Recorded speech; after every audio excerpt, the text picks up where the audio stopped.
أما بعد إن الله وملائكته يصلون على النبي يا أيها الذين آمنوا صلوا عليه وسلموا تسليما اللهم صل على سيدنا مولانا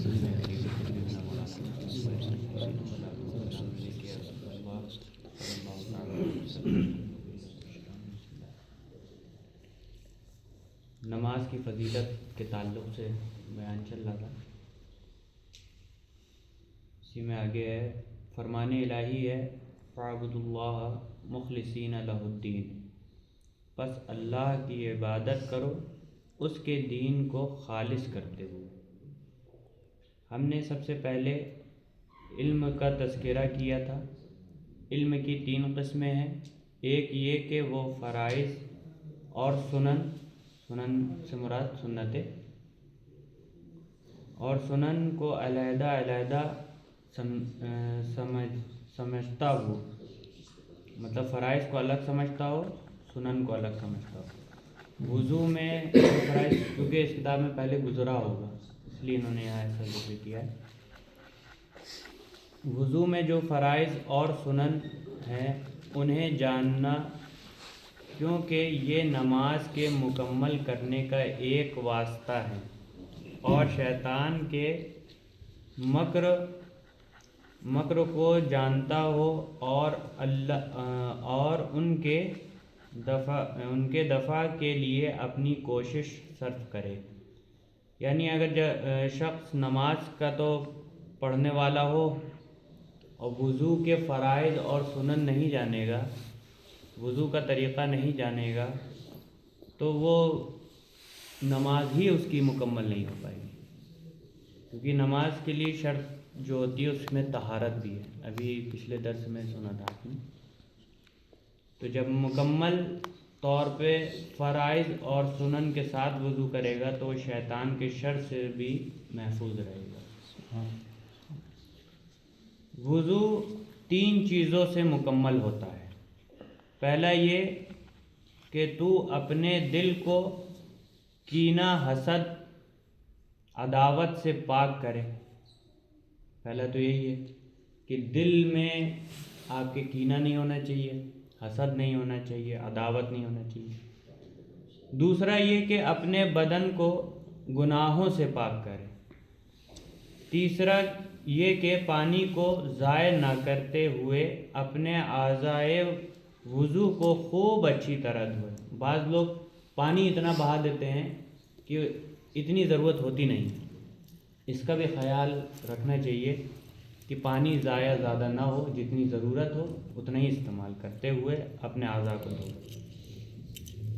لباس 3 چیزوں سے مکمل ہوتا ہے۔ پہلا یہ کہ وہ حلال کی کمائی سے حاصل ہو۔ دوسرا یہ کہ نجاست سے پاک ہو، یعنی گندگی سے پاک ہو۔ تیسرا یہ کہ اس کی وضع قطع سنت کے مطابق ہو، اور تکبر و خود بینی کے لیے ان کپڑوں کو نہ پہنا گیا ہو۔ نجاست سے پاک ہو اور سنت کے مطابق ہو، یہ نہیں کہ جو آج کل فیشن چل رہا پھٹے جینس کا یا ایک دم چپکے ہوئے جینس کا، ایسا بھی لباس انسان کو نہیں پہننا چاہیے۔ اور تیسرا یہ کہ خود بینی کے لیے ان کپڑوں کو نہ پہنے، یعنی کہ اپنی واہوائی کے لیے نہ پہنے کہ لوگ دیکھ کے تعریف کریں، اس کے لیے۔ ہاں، اس صورت میں تعریف جائز ہو جاتی ہے کہ جب آپ کسی غیر یعنی کافر مشرک کے پاس، یہودی کے سامنے آپ کو پیش ہونا ہے تو اچھا لباس پہن کے جائیے تاکہ وہ آپ کو حقیر فقیر نہ جانے، اس کے لیے جائیے۔ پابندی وقت 3 چیزوں پر مختصر ہے۔ اول یہ کہ تو اتنا علم رکھتا ہو کہ سورج، چاند اور ستاروں سے تو وقت کے تعین میں مدد لے سکے۔ دوم یہ کہ تیرے کام، یعنی وقت سے مراد یہاں سورج، چاند کا اور ستاروں کا جو ہے یہ نماز کے وقت ہوگا کہ اتنا وقت ہی پہلے، اب تو خیر گھڑیاں آ گئی ہیں، گھڑی سے ہم لوگ ٹائم سیٹ کر لیتے ہیں کہ 12 بجے سے ظہر کا وقت شروع ہو جاتا ہے اور 4 بجے تک رہتا ہے مثلا، مثال کے طور پر. یہ پہلے کے دور پہ تھا کہ سورج کی روشنی کے حساب سے وقت چلتے تھے. اس کے لیے دوم یہ کہ تیرے کان اذان کی آواز پر لگے رہیں. دوسرا یہ کہ انسان کے کان ہمدن اذان پہ لگے رہیں کہ کب اذان ہو رہی ہے کب نہیں ہو رہی. سوم یہ کہ تیرا دل نماز کے وقت کی پابندی کے متعلق متفکر ہو، مطلب فکر مند ہو دل انسان کا. اچھا، یہ نماز کا جو ذکر کیا، یہ اذان کا یہ بہت اہم ہے. آج کل یہ عموماً سی بات ہو گئی ہے کہ لوگ اذان کی اہمیت ختم ہو گئی. اب آدمی اذان سننا بھی نہیں پسند کرتا. بس انہوں نے دیکھا کہ یار 4:15 کی جماعت ہے، 4:15 ان کو معلوم ہو، اذان سے مطلب ہی نہیں کہ ہو رہی کہ نہیں، لیکن اذان سننا چاہیے. اس سے انسان کے دل پہ اثر پڑتا ہے، عبادت پہ اور لذت پیدا ہوتی ہے. استقبال قبلہ 3 چیزوں سے مکمل ہوتا ہے، یعنی قبلہ رخ ہونا، استقبال قبلہ 3 چیزوں سے مکمل ہوتا ہے. پہلا یہ کہ تیرا منہ کعبہ کے سمت ہو. دوسرا یہ کہ تیرا دل اللہ کی طرف ہو. ہاں، یہ بھی خیال بہت ضروری ہے ورنہ نماز نہیں ہوتی. اگر کسی شخص نے دل میں یہ خیال کر لیا کہ بھائی منہ تو کعبے کی طرف رہتا ہے اور یہ خیال کر لیا کہ میں خانہ کعبہ کو سجدہ کر رہا ہوں، تو وہ شخص کافر ہو جائے گا. مسئلہ یہ ہے، کبھی بھی دل میں یہ نیت کر کے نماز نہ پڑھیں کہ ہم کعبے کو سجدہ کر رہے ہیں. منہ ضرور کعبے کی طرف ہوتا ہے لیکن سجدہ اللہ ہی کو ہوگا. دل میں عبادت اللہ ہی کی جانی ہے. اکثر لوگ نہیں علم رکھتے تو ان سے یہ غلطیاں ہو جاتی ہیں. دل اللہ کی طرف متوجہ ہو. اور تیسرا یہ کہ انتہائی انکساری سے حاضر ہو، یعنی عاجزی انکساری کے ساتھ. تکبر اکڑ کے نماز نہیں پڑھنا چاہیے انسان کو. اب ہے نیت 3 چیزوں سے مکمل ہوتی ہے. پہلا یہ کہ تجھے علم ہو کہ تو کون سی نماز پڑھ رہا ہے. پہلے ظاہر سی بات ہے، پہلے تو انسان کو یہی معلوم ہونا چاہیے کہ وہ نماز کون سی پڑھ رہا ہے، تب نہ نیت کرے گا. صحیح. دوسرے یہ کہ تجھے اس بات کا علم ہو کہ اللہ تعالیٰ کی بارگاہ میں کھڑا ہو رہا ہے اور وہ تجھے دیکھ رہا ہے اور تو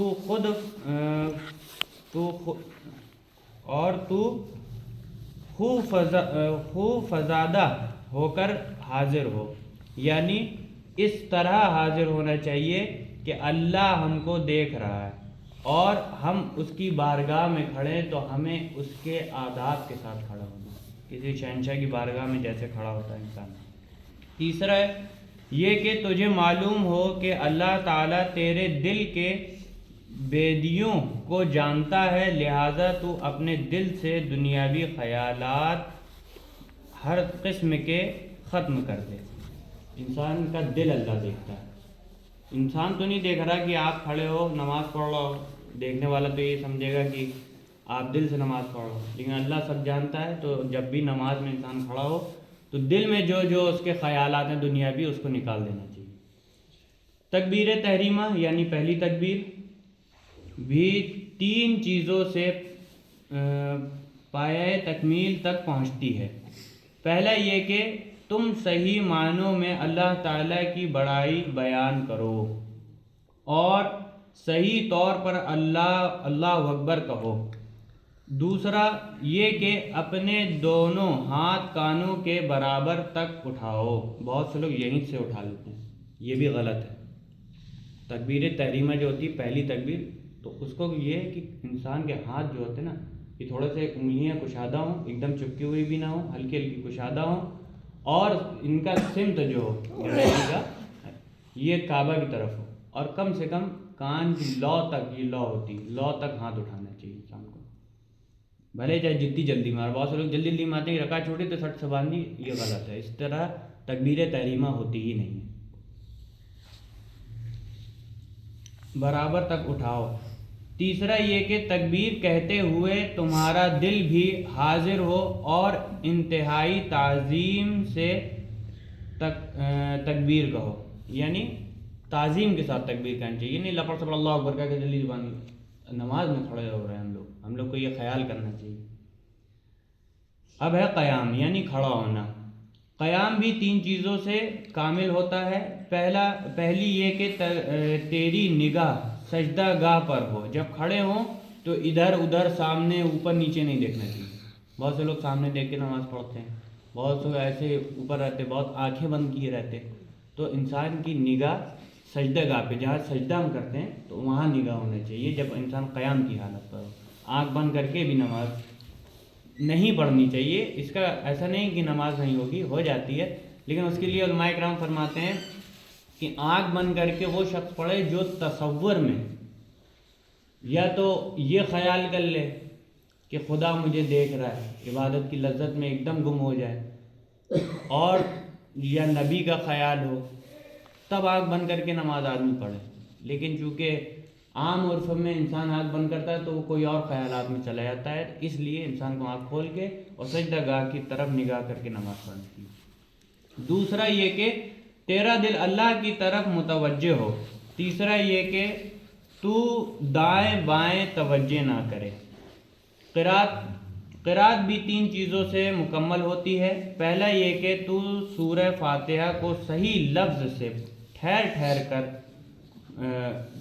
کر گانے کی طرح طرز سے اعتراض کرتے ہوئے پڑھے۔ ٹھہر ٹھہر کر پڑھنے سے مراد یہ نہیں ہے کہ گانے کی طرز سے پڑھے، طرز سے پڑھے لیکن وہ گانے کے مشابہ نہیں ہونا چاہیے، ورنہ انسان کا خیال وہ گانے کی طرف چلا جاتا ہے۔ اسی لیے علماء کرام نعتوں سے، ایسی نعتوں سے بھی پرہیز کرتے ہیں جو گانے کی طرز پر ہوتی ہیں۔ ہوتا کیا ہے، وہ نعت ہی ہوتی ہے، وہ طرز گانے کی ہوگی تو انسان کا خیال بار بار وہ گانے کی طرف جائے گا، یہ ہو جاتا ہے۔ تو اس وجہ سے انسان کو سورہ فاتحہ ٹھہر ٹھہر کے پڑھنی چاہیے، لیکن طرز گانے کی طرح نہ ہو۔ دوسرا یہ کہ اسے غور و فکر سے پڑھے اور اس کے معنی میں سوچ بچار کرے۔ اب آج کل تو آدمی معنی کے ساتھ کہاں پڑھتا ہے، حالانکہ قرآن میں ہے وَرَتِّلِ الْقُرْآنَ تَرْتِیلًا، قرآن کو ترتیب کے ساتھ پڑھو، سمجھ کر پڑھو، لیکن لوگوں کے پاس اتنا وقت ہی نہیں ہے کہ وہ قرآن کو سمجھ کر پڑھیں کہ قرآن کہہ کیا رہا ہے۔ جب انسان کو قرآن کا معنی سمجھ میں آتا ہے، بعض اوقات ایسا ہوتا ہے کہ کوئی قرآن کی آیت پڑھی گئی اور اس میں عذاب کے بارے میں ذکر ہو رہا ہوتا ہے، وہ سننے والے اس میں سبحان اللہ کہہ دیتے ہیں، حالانکہ اس میں کہنے کا حکم کیا ہے، اللہ اکبر۔ جب کوئی خوبی بیان کی جائے تب سبحان اللہ کہنے کا حکم ہے، اور یہاں عذاب کا ذکر ہو رہا ہے تو اللہ اکبر کہنے کے بجائے، استغفار پڑھنے کے بجائے آدمی سبحان اللہ کہہ دیتا ہے۔ اس کی وجہ یہ ہے کہ لوگوں کو قرآن معنی کے ساتھ پڑھنا نہیں آتا۔ اب تو الحمدللہ ہر لینگویج میں آ گیا، اردو میں بھی آ گیا، ہندی میں بھی آ گیا، انگلش میں بھی آ گیا۔ کوشش بھر ہم کو معنی کے ساتھ پڑھنا چاہیے، تو جب معنی کے ساتھ سمجھ میں آ جائے گا نا تو تلاوت کرنے میں بھی مزہ آتا ہے۔ تیسرا یہ کہ جو کچھ پڑھے اس پر عمل بھی کرے، یہ بہت اہم چیز ہے، یہ بڑے بڑے لوگ نہیں کر پاتے۔ اور حضور نے فرمایا ہے کہ وہ شخص اپنے لیے بھی جہنم تیار کر رہا ہے اور دوسرے کے لیے بھی، جو ایسی بات کہتا ہے کہ جو اس پر وہ خود بھی عمل نہیں کرتا لیکن دوسروں تک وہ پہنچاتا ہے۔ تو ایسی بات نہ کہو جس پر تم خود عمل نہیں کرتے ہو۔ تو ایسی سورہ پڑھنا چاہیے کہ جس پر ہم عمل بھی کرتے ہوں۔ قرآن کی آیت تو پڑھتے ہیں گے لیکن عمل بھی کرنا چاہیے ان کو۔ رکوع بھی 3 اشیاء سے کامل ہے، 3 اشیاء سے کامل ہوتا ہے۔ پہلا یہ کہ پیٹھ کو برابر رکھو، یعنی جیسی رکوع میں جھکتے ہیں تو پیٹھ کوشش بھر سیدھی ہونا چاہیے۔ اب وہ بات الگ ہے، کوئی معذور ہے نہیں جھک پا رہا تکلیف کی سبب سے، اس کے لیے اجازت ہے، ورنہ نوجوانوں کو چاہیے کہ وہ اس طرح رکوع کرے کہ پیٹھ ان کی برابر ہو۔ اونچا یا نیچا نہ رکھو، یعنی اوپر نیچے نہیں ہونا چاہیے ٹیڑھی میڑھی طرح سے۔ دوسرا یہ کہ اپنے ہاتھ گھٹنوں پر رکھو اور انگلیاں کھلی ہوئی ہوں۔ گھٹنوں پر رکھیں تو انگلیاں بند نہیں ہونا چاہیے، انگلیاں تھوڑی سی اتنی کشادگی ہونا چاہیے دو انگلیوں کے درمیان میں۔ تیسرا یہ کہ کامل اطمینان سے رکوع کرو، اور تعظیم و بہت سے لوگ اتنی جلدی رکوع کرتے ہیں کہ ان کا رکوع کبھی کبھی ایسا لگتا ہے، دیکھنے میں لگتا ہے، ہو سکتا ہے وہ پڑھ لیتے ہوں، ہم لوگ کی گمان غلط ہوتا ہے، دیکھنے میں ایسا لگتا ہے کہ ان کی ایک تسبیح بھی نہیں ہو پاتی، اتنی جلدی رکوع کرتے ہیں۔ تو اس طرح نہیں، ایک دم آرام سے اطمینان سے کرنا چاہیے رکوع، اور تعظیم و وقار سے رکوع کی تسبیحات مکمل کرو، اس کے وقار کے ساتھ سبحان ربی العظیم آدمی کہتا ہے تو اس کے وقار کے ساتھ کہنا چاہیے، یہ اللہ کی بڑھوتی بیان کی جا رہی ہے۔ سجدہ بھی 3 باتوں سے مکمل ہوتا ہے۔ پہلا یہ کہ تو اپنے ہاتھ کا کانوں کے برابر رکھ، جب سجدے میں جاتا ہے تو یہ کانوں کے برابر، نہ زیادہ آگے لے جائے نہ زیادہ پیچھے رکھے۔ وہ عورتوں کے لیے الگ حکم ہے کہ ان کو سکوڑ کے رکھنا، انسان مطلب مردوں کے لیے پھیلا کے کانوں تک رکھ کے، کانوں کے برابر رکھ کے۔ دوسرا یہ کہ کہنیوں کھلی رکھے، یہ کونی جو ہوتی ہے یہ کھلی رکھنا، چپکانا نہیں ہے۔ چپکانا کب شرط ہوتی ہے؟ جب آپ جماعت میں نماز پڑھ رہے ہیں، یہ جگہ تنگ ہے، کم جگہ ہے، تو اس میں یہ حکم ہے کہ آپ سکڑ کے بھی سجدہ کر سکتے ہیں، ورنہ اگر آپ کے پاس اتنی جگہ ہے تو کہنیوں کو کھلا رکھیں، یہ کونی صورت ہے، کہنیوں کو کھلا رکھ۔ تیسرا یہ کہ مکمل سکون سے سجدہ کی تسبیحات مکمل کریں، جلدی جلدی لپڑ سپڑ سبحان ربی الاعلیٰ نہ کہہ کر آرام آرام سے سبحان ربی الاعلیٰ کہیں۔ قاعدہ بھی 3 چیزوں سے پایہ تکمیل کو پہنچتا ہے۔ پہلا یہ کہ تو دایاں پاؤں کھڑا رکھ اور بائیں پر بیٹھ، جس طرح ہم لوگ بیٹھتے ہیں سبھی کو معلوم ہے، اس کا پریکٹیکل کرنے کی ضرورت تو ہے نہیں۔ دوسرا یہ کہ تشہد پوری تعظیم سے پڑھ اور اپنے اور مسلمانوں کے لیے دعا مانگ۔ تیسرا یہ کہ اس کے اختتام پر سلام پہ، یہ جو مسلمانوں کے لیے دعا کے لیے ہے، جو ہم لوگ دعا معصورہ وغیرہ پڑھتے ہیں، یہ وہی ہے۔ سلام اس طریقے سے پایہ تکمیل کو پہنچتا ہے کہ دائیں جانب سلام پھیرتے ہوئے تیری یہ سچی نیت ہو کہ میں دائیں طرف کے فرشتے، مردوں اور عورتوں کو سلام کر رہا ہوں، اور اسی طرح یہ جو عورتوں کا ذکر ہے، پہلے کیا تھا کہ جماعت میں عورتیں بھی ہوا کرتی تھیں، یہ حضرت عمر رضی اللہ تعالیٰ عنہ کے دور سے عورتوں کا مسجد میں آنا ممنوع قرار دے دیا گیا۔ سلام کر رہا ہوں، اور اسی طرح بائیں طرف سلام پھیرتے ہوئے نیت کر اور اپنی نگاہ اپنے کندھوں سے متجاوز نہ کر، یعنی کندھوں کے علاوہ بہت سے لوگ سلام پھیرتے ہیں تو وہ یوں دیکھ رہے ہوتے ہیں اوپر، اس طرح بھی نہیں دیکھنا چاہیے، جب سلام پھیرے تو اس کی نگاہ کندھے پر۔ اسی طرح اخلاص بھی 3 چیزوں سے پورا ہوتا ہے۔ ایک یہ کہ نماز سے تیرا مدعا رضائے الہی کا حصول ہو، لوگوں کی رضامندی کا حصول نہ ہو۔ دوسرے یہ کہ نماز کی توفیق اللہ کی طرف سے جان، انسان کو یہ کبھی گمان نہیں کرنا چاہیے کہ میں نماز پڑھ رہا ہوں، ہمیشہ یہ گمان رکھنا چاہیے کہ اللہ نے مجھے توفیق دی تو میں اس کی بارگاہ میں سجدہ ریز ہوا ہوں۔ تیسرے یہ کہ تو اس کی حفاظت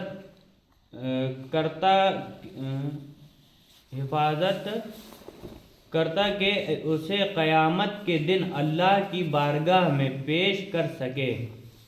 ہاں، اس حساب سے بھی پڑھنا چاہیے کہ ہم اپنے عبادت کو، اپنے سجدے کو، اپنی نماز کو اس قدر حفاظت سے پڑھیں کہ کل قیامت کے دن اللہ کے سامنے اس کو ہم پیش کر سکیں۔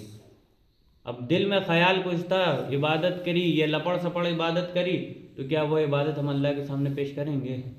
نہیں کر پائیں گے۔ تو ہمیں چاہیے کہ اتنی اچھی عبادت کر کے پیش کریں اللہ کی بارگاہ میں کہ وہ ہمارے پیش کرنے کے لائق ہو، کیونکہ فرمان الہی ہے کہ جو شخص نیکیاں لے کر آیا، جس نے نیکیاں کی، لہذا اپنی نیکیوں کو برے اعمال سے برباد کر کے اس کے حضور میں نہ جا۔ ایسا نہ ہو کہ آپ انسان نیکی تو خوب اکٹھا کر لے، جب رب کی بارگاہ میں پہنچے تو وہ نیکی اس کے گناہ کے برابر ہو گئی، نیکی کم اس میں گناہ زیادہ نکل جائیں، عیب زیادہ نکل جائیں، تو کیا ہوگا؟ وہ چیز الگ کر دی جائے گی۔ تو اسی لیے انسان کو چاہیے کہ عبادت کرے تو ان سب چیزوں کا خیال رکھے۔ اب باب دوسرا شروع ہو رہا ہے، آپ آتے قیامت پڑھائیں اگلے بار انشاءاللہ حضرت سے سمجھیں۔ عالم